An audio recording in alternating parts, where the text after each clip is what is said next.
একটা যে নিদর্শন লেগে গেছে এবং প্রত্যেকটা ফ্যামিলিতে কিন্তু আমরা চাবো যে আমাদের এলাকা আমাদের গ্রামে এইভাবে শিক্ষার প্রতি এগিয়ে যাওয়ার জন্য। এবং সর্বশেষ আমি আজকে বলতে চাই যে এই তালুকদার ফ্যামিলির সে ঐতিহ্যকে রক্ষা করার জন্য একটি ছেলে আখতারুজ্জামান, তার মাথায় কি আসলো, সে আমাকে বললো যে আমরা এই করবো, আমার দাদার জন্য আমি এই পুরস্কার ব্যবস্থা করবো, আমি ছাত্রদের শিক্ষার বৃত্তি দেবো। এবং সে আজ প্রায় 4 বছর না 3 বছর ধরে এই কাজটি চলে যাচ্ছে এবং আজকেও সেই অনুষ্ঠানটি এখানে হচ্ছে। এবং তার ইচ্ছা এই শিক্ষাকে আমাদের গ্রামের মানুষকে, আমাদের ছাত্রছাত্রীকে শিক্ষার দিকে আগ্রহ সৃষ্টি করার জন্য সেই প্রচেষ্টা অব্যাহত রাখবে। আজকে অবশ্য সময় নেই, তো তোমাদের দিকে তাকিয়ে আমি একটি কথা বলতে পারি হয়তো, যে জ্যোতির্বিজ্ঞানের দিকে আমরা যখন যাচ্ছি, মহাকাশের দিকে, তোমরা যেভাবে এখন দেখছো এই পৃথিবীতে কিন্তু বেশি দিন থাকবে না। তোমরা শুনেছো যে গ্লোবাল ওয়ার্মিং পৃথিবী গরম হয়ে আসছে, পৃথিবীর ভিতরে এবং সূর্যের থেকে হিটগুলো বেরিয়ে আসছে খুব জোর, যার ফলে এই বছর এই শতাব্দীর শেষের দিকে আজ থেকে ধরো 80 বছর পরে 4 ডিগ্রি সেলসিয়াস বেড়ে যাবে আমাদের তাপমাত্রা। তখন বাংলাদেশের মানুষের অর্ধেক মানুষ বাংলাদেশের মানুষ বাস করতে পারবে না, তারা চলে যাবে হিমালয় না সাইবেরিয়ায় দিকে। কেন যাবে? তাদের থাকতে পারবে না এখন গরমে। এবং এখনই দেখবে কিছুদিন পরে 8 থেকে 10 বছর পরে দেখবে অনেকে আমাদের গ্রামও থাকতে পারবে না, কারণ এই ধরনের যে প্রাকৃতিক যে এগুলো আসছে বিভিন্ন যে ডিজাস্টার, এগুলো আমাদের কাছে আসতেছে। সেই জন্য তোমাদের মহাকাশ বিজ্ঞান পড়তে হবে। এবং তোমরা যদি এখনো মনে করো যে অনেক অবিশ্বাস্য, কিন্তু মানুষ কিন্তু চাঁদে যাবে, মানুষ মহাকাশে যাবে, মঙ্গল অলরেডি বাড়িঘর করার জন্য প্ল্যান করা হয়েছে। মঙ্গল বিভিন্ন গ্রহ করে, কারণ আমরা যারা এখানে ঢাকায় গিয়েছি, আমরা অনেকে আমেরিকা গিয়েছি, অনেকে চায়না গিয়েছি, অনেকে এসে গিয়েছি, এখানে গিয়েছি।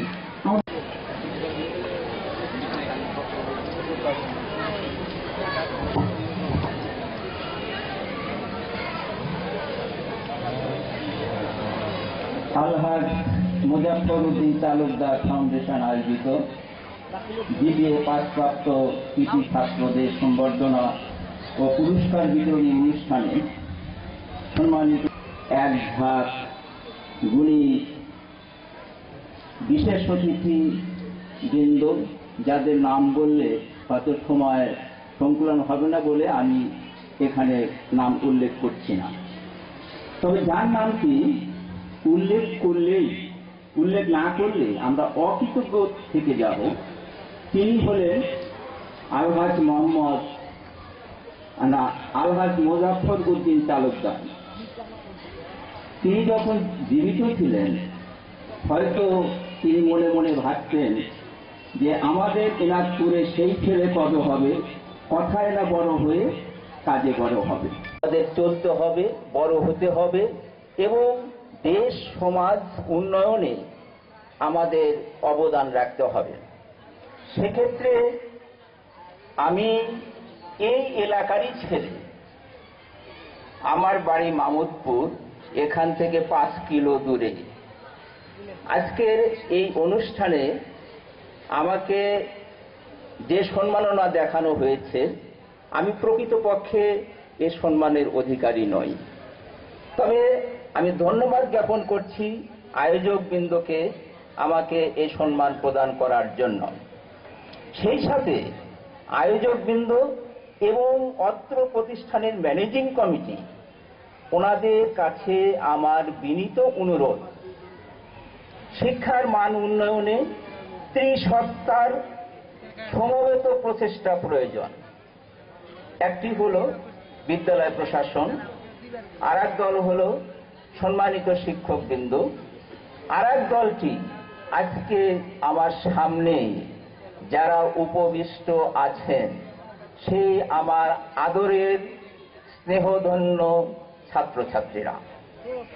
এই যে কোনো একটা দল যদি স্ব কর্তব্য পালনে যদি পিছিয়ে থাকে, তাহলে বিদ্যালয়ের ফলাফল ভালো করা কোনো ক্রমেই সম্ভব না।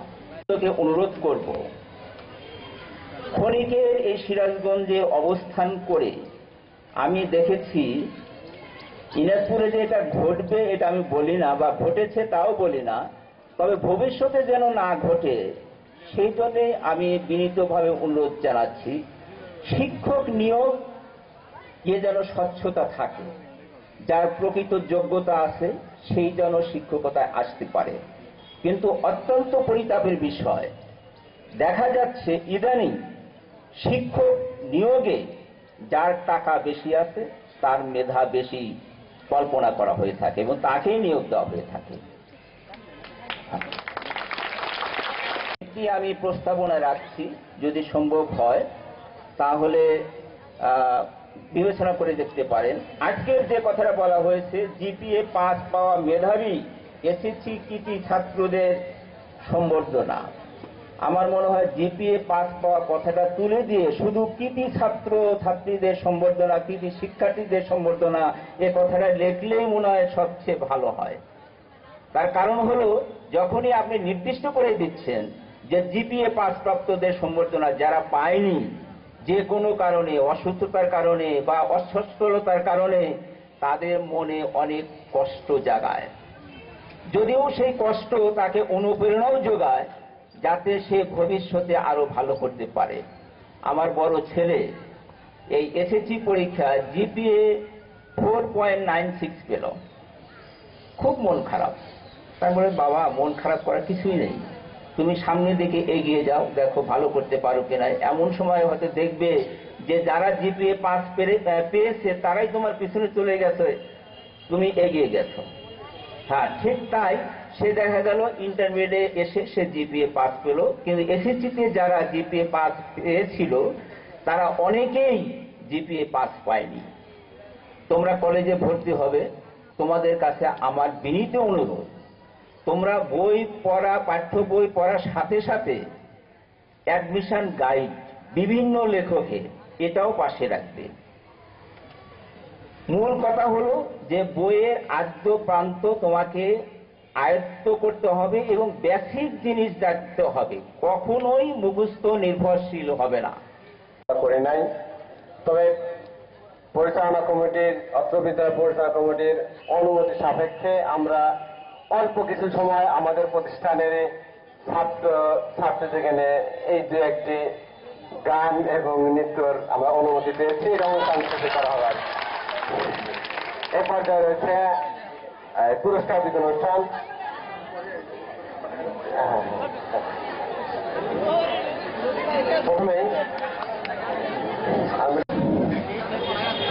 প্রথমেই আমি আহ্বান করছি মোহাম্মদ তানভীর হোসেন শেখ। তানভীর হোসেন শেখ পুরস্কার প্রদান আমাদের অগ্রগতি সাহেব প্রাক্তন প্রধান শিক্ষক আলহাজ গোলাম রব তালুকদার, জেলার গোলাম রব তালুকদার সাহেবের কাছ থেকে। হাতে ধরো, হাতে ধরো, হ্যাঁ ধরো।